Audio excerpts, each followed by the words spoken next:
So today I'm the landlord. Yep. And you're the tenant. Sure. Okay, let's walk.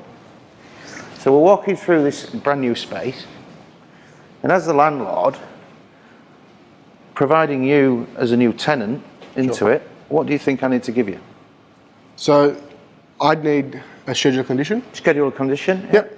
Basically that would outline what fittings and fixtures are included. Yep. And it'll also give me a snapshot in time of the condition of each item. For the beginning of the lease? At the beginning of the lease. So correct. why is it useful?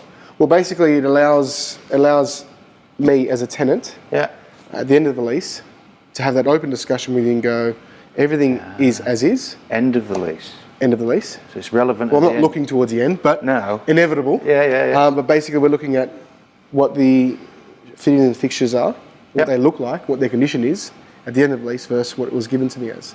Now, obviously, it'll depend on the different lease requirements and how it's outlined.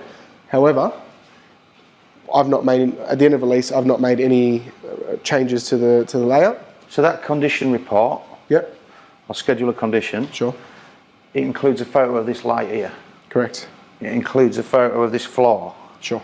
It includes a photo of this nice credenza. Sure.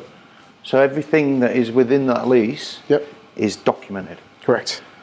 So from my point of view as a landlord, that means I know what you've done at the end of the lease. So if you've scratched this or you put a new wall in, correct, you know, as a landlord. And as a tenant, you can say, well, I'm giving you it back. This was already a mark like this because it was like that when I got it. I've not done that. Yep. Everybody's happy. Correct. Schedule a condition. We're on the same page. That's it. Ends the lease on a good note. Happy tenant, happy landlord.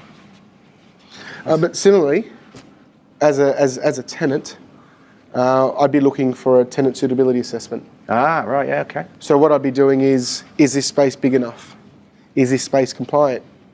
Is the plant in good working order?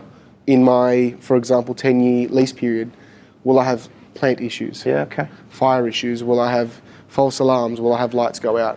So will I need an upgrade to lighting? If we were looking at this space and it's a big open plan area, if for your example, you was to say, I'm going to put in that top corner over there, I want to put three bays of people, and I want to put some meeting rooms and all that sort of stuff, the tenant suitability assessment should pick up whether or not you can do it.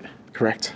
We'll also pick up whether we need accessible bathrooms, whether there's not one there, whether it's correct, whether the door openings are wide enough. Yep. So it really, I'd be requesting that from you. Yep. Well, I'd be requesting that as a necessity that I need to move into the space. So the landlord's got to help you understand whether or not that's worthwhile as a place to take. And what the tenant suitability is doing is trying to define what I guess the gap is and what the money might be.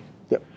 So it's actually commissioned by you as the tenant, isn't it? Correct. It's not by the landlord. Correct. Well, we'd look to you for assistance. Yep. Access, pre-lease, pre-discussions. We'd also get builders through it. We'd get certifiers through if need be, work out the compliance, non-compliance. Yep. And then work with the landlord to get it right. Correct. Okay.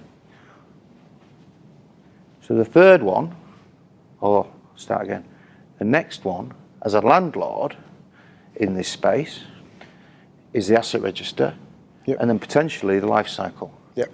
So there's parts of this space that are your responsibility as a tenant. Sure. And there's parts of this that are base building or landlord, right?